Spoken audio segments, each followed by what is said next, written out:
અહીં આજે આપણે સ્વાતંત્ર્ય દિવસની ઉજવણી માટે ભેગા થયા છીએ ત્યારે અહીં બિરાજતા પૂજ્ય શુભેચ્છાબાઈ સતીજીને આદિત્યનાને વંદન અને બધાને જય શ્રી આજે 15 ઓગસ્ટનો દિવસ એટલે એ દિવસ કે જ્યારે આપણને અંગ્રેજોથી મુક્તિ મળી તો સૌપ્રથમ આપણી સમક્ષ રાષ્ટ્રગીત રજૂ કરશે જીયાન શાહ બધાને પોતાની જગ્યા ઉપર ઊભા થવાની વિનંતી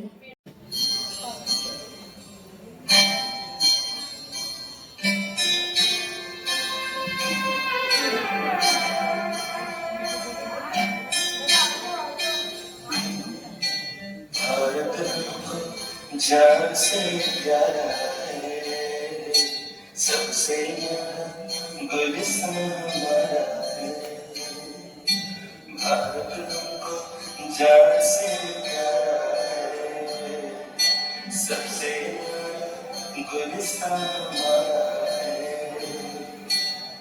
सदियों से भारत भूमि दुनिया की शान है भारत माँ की रक्षा में जीवन कुर्बान है भारत तुमको जान से प्यारा है सबसे गुलिस्तान हमारा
આપણી સમક્ષ વસઈ સમૂહમાં બાળકો એક નાનકડો સંવાદ રજૂ કરશે સંવાદનું નામ છે આઝાદી કે બરબાદી ભાગ લેનાર બાળકોનું નામ પ્રિયલ શાહ ધરાસેર કાવ્ય વેલાણી હિત માઠકિયા અરહમ દોશી પૂજા હિરેમઠ હેતવી દોશી દક્ષ દેસાઈ જયરામ શાહ અક્ષત દેસાઈ નિહાલ ટીપડિયા ભવ્ય ખારા અમી સંઘવી તશ્વી ગોપાણી કનિષ્ક દોશી ટીશા અદાણી અને ક્રીના દોશી આજે 15 ઓગસ્ટનો દિવસ એટલે એ દિવસ કે જ્યારે આપણને અંગ્રેજો મુક્તિ મળી. તો એના વિશે એક સ્પીચ ચાલો આપણે ધ્યાનથી સાંભળીએ.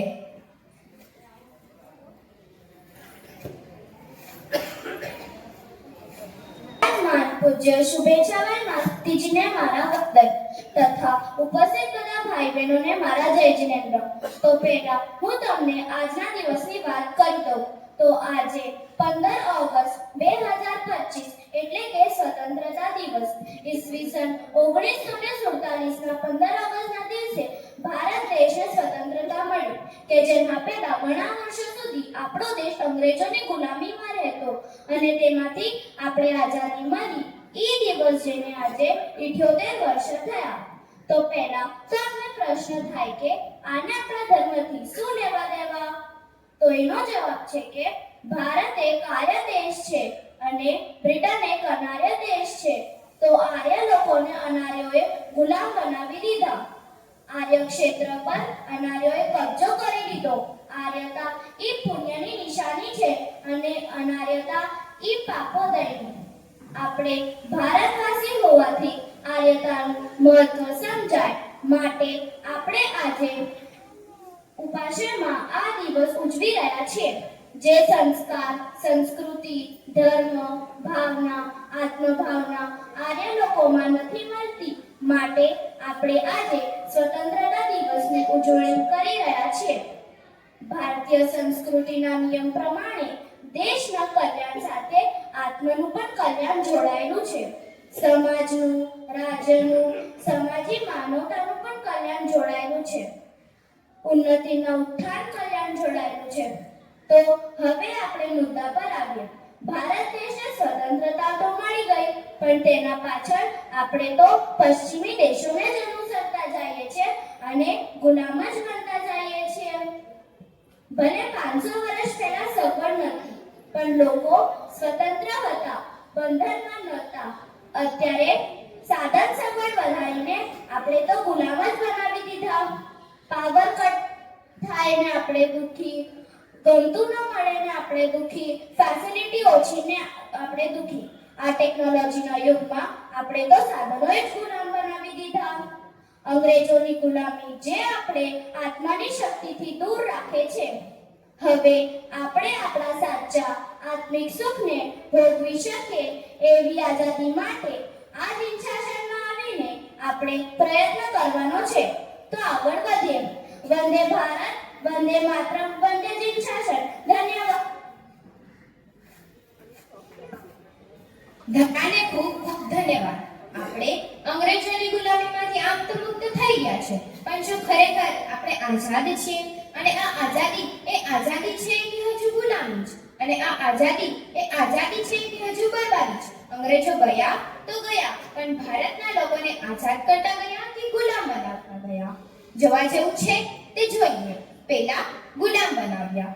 હું તમને ચાય ઉપર એક શાયરી કહું. तुमसे बहुत सी शिकायतें बाकी है, तुमसे बहुत सी शिकायतें बाकी है, अगर चाय पिला दो तो सब माफी है. दृश्य 1.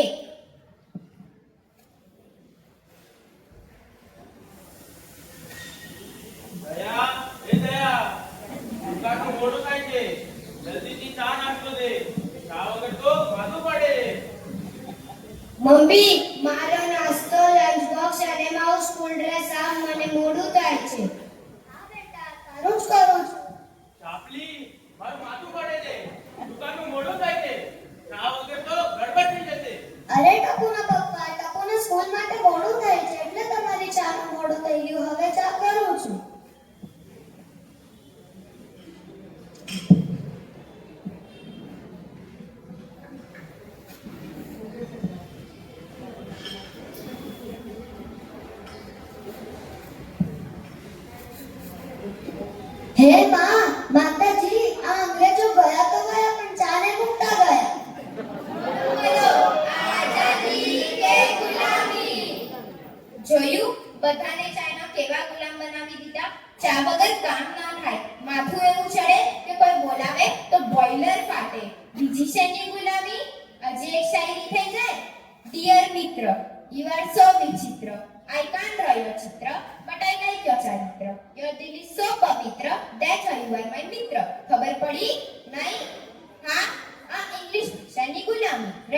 2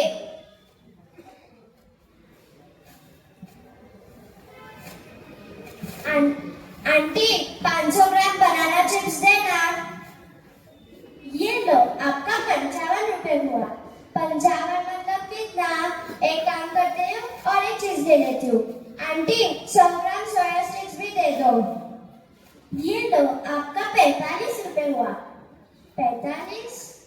आंटी इंग्लिश में बोलो ना कितना हुआ। बहन आपका 55 प्लस 45 यानी कि 100 रुपीस हो गए। ये अंग्रेज लोग गए तो गए पर इंग्लिश यहाँ पे छोड़ के गए। बोलो बोलो आजादी के गुलामी। જોયું ઇંગ્લિશ ભાષાને કેવા ગુલામ બનાવી દીધા। મમ્મી દીકરાને કહે જો ડોંકી આવ્યો મંકી આવ્યો પપ્પાને હવે બધા ડેડ ને મમ્મીને મમ કહે પણ ગુજરાતીમાં આંકડાની ખબર ના પડે। હજી આગળ તો જવો આપણને તો ગુલામીમાં જ સુખ લાગે છે। દ્રશ્ય 3 અંબાડી કાકા આજે આપણું પિક્ચર જોવાનું પાક્કું જ છે। આજે સાંજે 5 વાગે આવી જઈશ અને 6 થી 9 ની ટિકિટ પણ લેતો આવીશ। તમે વાતો કેટલા કરો છો પણ પૂરા ક્યારે કરશો? આજે તો એકદમ પાક્કું જ છે, એમાં કોઈ ફેરફાર નથી।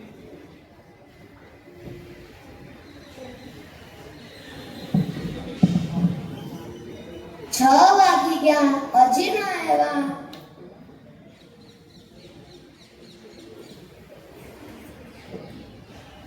7 વાગી ગયા હજી ના આવ્યા।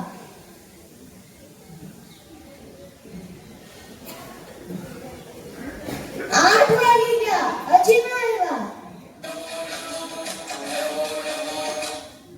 હેલો રાહ જોતી હોઈશ ને, પણ મને પ્લીઝ માફ કરી દે। બોસે રજા ન આપી, અગત્યની મીટિંગ આવી ગઈ છે। આખિર નોકરી તો નોકરી જ છે। બોલો બોલો આઝાદી કે ગુલામી। ભલે નોકરીને રૂડું રૂપાળું નામ જોબ આપો તો એ ગુલામી તો ગુલામી જ રહે ને। અંગ્રેજો ગયા તો ગયા પણ ભારતના લોકોનું સાહસિક લોહીને નબળું પાડતા ગયા। પહેલાના સમયમાં બધા થોડો સમય નોકરી કરી પોતાનો ધન રાખતા પણ હવે વિદેશીઓની જોબ વાળા નોકર બની ગયા છે। નામ ગમે તે આપીએ તો એ ગુલામી તો ગુલામી જ રહે ને। એનાથી આગળ આપણે જોઈએ કે શહેરમાં ગુલામી વધારે કે ગામડામાં। દ્રશ્ય 4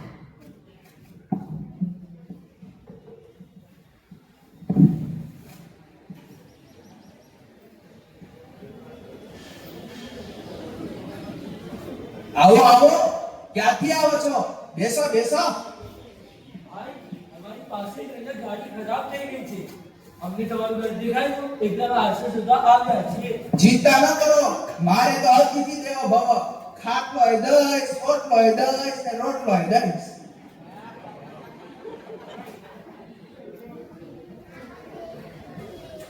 પપ્પા મારે ખૂબ ભૂખ લાગી છે, મારે મેગી ખાવી છે। બેટા અહીં મેગી કરી જેવું કઈ ન મળે। આજે રોટલો ને છાશ પેટ ભરીને વાપરો। થાકી ગયા છો ને તો વાપરીને આરામ કરો।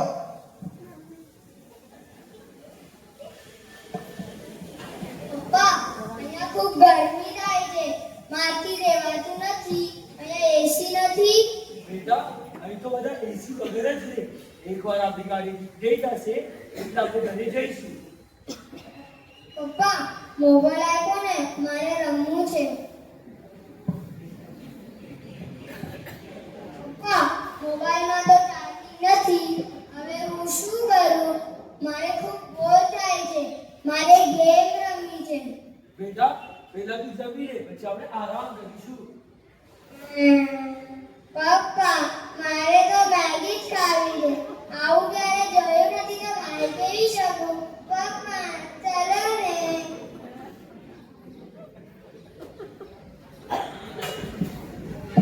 અરે આ તો શહેરના લોકો, અમારે તો રોટલો ને છાશ એટલે મીઠું મધુર ભોજન। આ અંગ્રેજો ગયા તો ગયા પણ ગયા પછી આ બધું મોકલતા જ રહે છે। પિઝા, બર્ગર, ચાઇનીઝ અને હવે તો નવું નીકળ્યું છે ઓલા મોમો ને ઓલા ફ્રેન્ચ ફ્રાઈઝ। અમે તો કોઈ સાંભળ્યું ન હોય ને કોઈ ખાધું ન હોય, કોઈ જોયું ન હોય અને મોકલા પછી અમને ગુલામના ગુલામ જ બનાવી રહ્યા છે। અમે તો ગામડા વાળા હજુ સ્વતંત્ર છીએ પણ આ શહેરના લોકો તો ગુલામના ગુલામ જ રહ્યા। બોલો બોલો આઝાદી કે ગુલામી આપણે સાધુનોમાં જ સુખને જોઈને દુખી રહીએ છીએ. 1947 પછી આપણે આઝાદ થયા પણ સુખી ન થઈ શક્યા, કારણ કે વસ્તુઓની ગુલામી તો વધતી જ ગઈ. આમાં કેટલી સ્વતંત્રતા પણ મળી, પણ સ્વતંત્રતા અને સ્વતંત્રતા વચ્ચેનો ભેદ સમજી ન શક્યા ને ખરેખર તે આઝાદી કે બરબાદી ને તેનું પરિણામ શું આવીએ જોઈએ. ઘરડા ઘર બનાવવાની આઝાદી. દ્રશ્ય 5. પહેલા મા બાપની સેવા કરતા હતા, હવે ઘરડા ઘર મૂકવા તૈયાર થઈ જાય છે અને પરિણામ વડીલોની હાઈને લઈને દુખી થાય છે. વિકી, આ ઘર હવે આપણને બહુ નાનું પડે છે. આપણા છોકરાઓ પણ મોટા થઈ ગયા છે, જગ્યા નાની પડે છે. શું કરવું? આપણે ધીરે ધીરે મોટું કરી દઈશું, તું થોડીક રાહ જો. હું તમને બીજો આઈડિયા આપું. આપણે બા બાપુજીને એવી જગ્યાએ શિફ્ટ કરી આપીએ તો તેમને સારો ટાઈમ પણ જાય, સારું ગ્રુપ પણ મળી જાય અને ઘરમાં પણ એડજસ્ટ થઈ જાય. એટલે કેવી જગ્યા? Old age home. Old age home? પેલું ત્રિરંગા ઓલ્ડ એજ હોમ છે ને, ત્યાં તેમને ફાવશે પણ અને ગમશે પણ. હા, આઈડિયા સારો છે. આપણે ક્યારેક ક્યારેક મળવા જતા રહીશું. મા બાપને ઘરડા ઘર મૂકી આવ્યા, પણ તેનું પરિણામ શું આવ્યું તે તો જુઓ. યાર, બહુ ટેન્શનમાં છું. દીકરો 10માની એક્ઝામમાં નાપાસ થઈ ગયો. રૂપિયા શેર માર્કેટમાં ડૂબી ગયા. એટલા વર્ષોથી લગાડ થતો, પણ હમણાંથી ડૂબતા જાય છે. એમાં બીપીને શુગર આવી ગયું.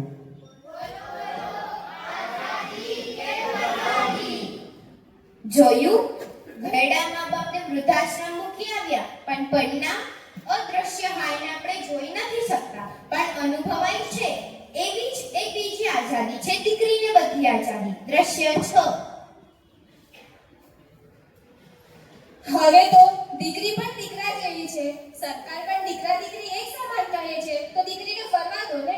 દીકરીને દીકરા જેવી આઝાદી ન અપાય. હવે જો દીકરીને શોર્ટ્સ ના પહેરવા દો તો બધા લોકો દેશી કહે છે અને પછી નવરાત્રીનો ગરબા રમવા જાય છે, તો દીકરીને જવા દો ને. મમ્મી સામેથી દીકરીને છૂટ આપે છે ને દીકરી 3-4 વાગે નવરાત્રીમાં ઘરે આવે છે. તું 4 વાગે આવી?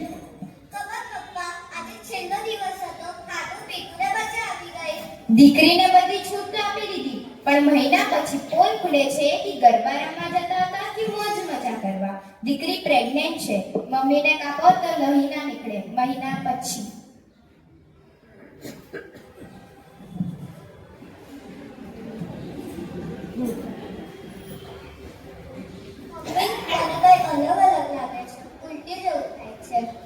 મમ્મીને ભાન થાય છે કે દીકરીએ કઈ ખોટું કાર્ય કર્યું છે અને તેની પછતાવાની વારી આવે છે.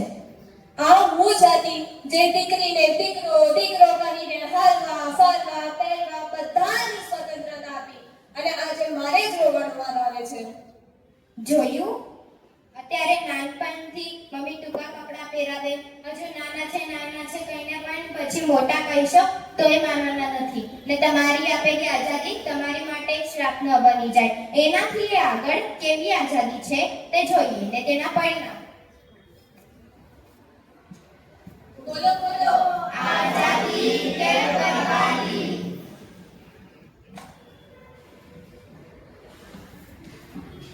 દ્રશ્ય 7. તને ખબર છે આજે તારા માટે સારા સારા છોકરાના બાયોડેટા આવ્યા છે, જરા જોઈ લે ને.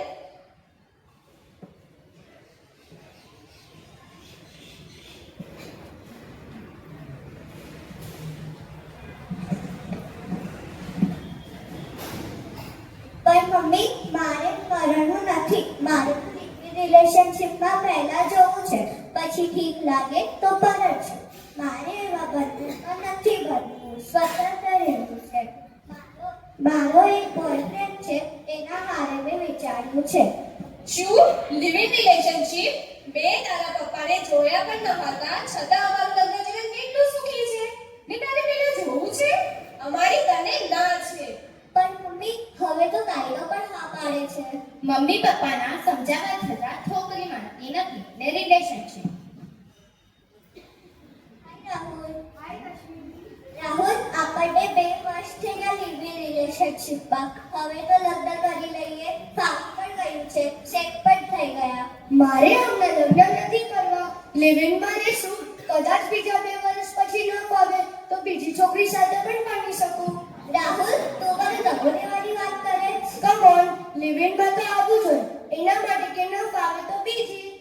બોલો બોલો, આઝાદી કે બરબાદી? આઝાદી કે બરબાદી? આ આધુનિકતાના નામ ઉપર લોકો પોતાની રીતે સુખી થવાના રસ્તા શોધે છે અને એ રસ્તા પર ચાલવાથી આ દુખી થાય છે. એવી જ એક બીજી આઝાદી છે વિભક્ત કુટુંબની. બધાની સાથે ન ફાવે, સહન નથી થતું. આઝાદી જોઈએ છે તો અલગ થઈ જાવ, પણ તેનું પરિણામ કેવું આવે તે જોઈએ. દ્રશ્ય 8. હાય રૂપા, હાય પરી. હવે તું મંડ્યા વગરમાં દેખાતી નથી. અરે ટાઈમ જ નથી મળતો. એમાં તો ભેગા રહેતા તો ભાભી સ્કૂલ અને ટ્યુશન લઈ આવતી અને મૂકી આવતી. હવે તો બધું મારે જ કરવાનું. સ્કૂલ અને ટ્યુશન લેવા મૂકવા મારે જ જવાનું.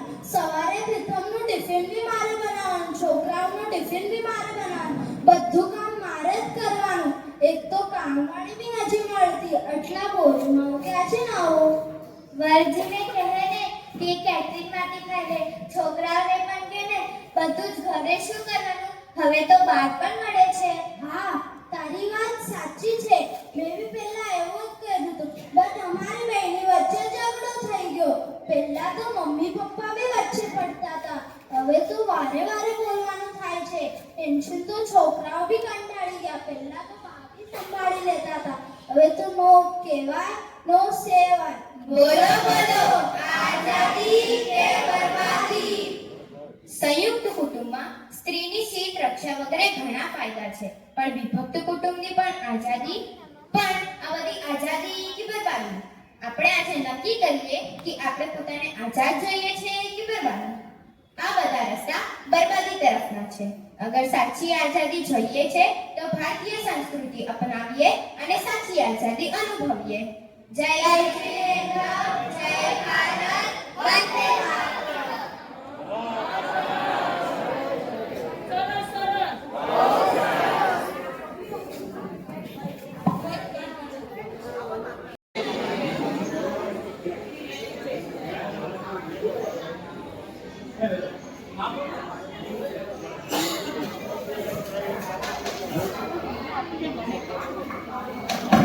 આજે લેક્ચર બાદની પ્રભાવના ચાતુર્માસ આરાધના ફંડમાંથી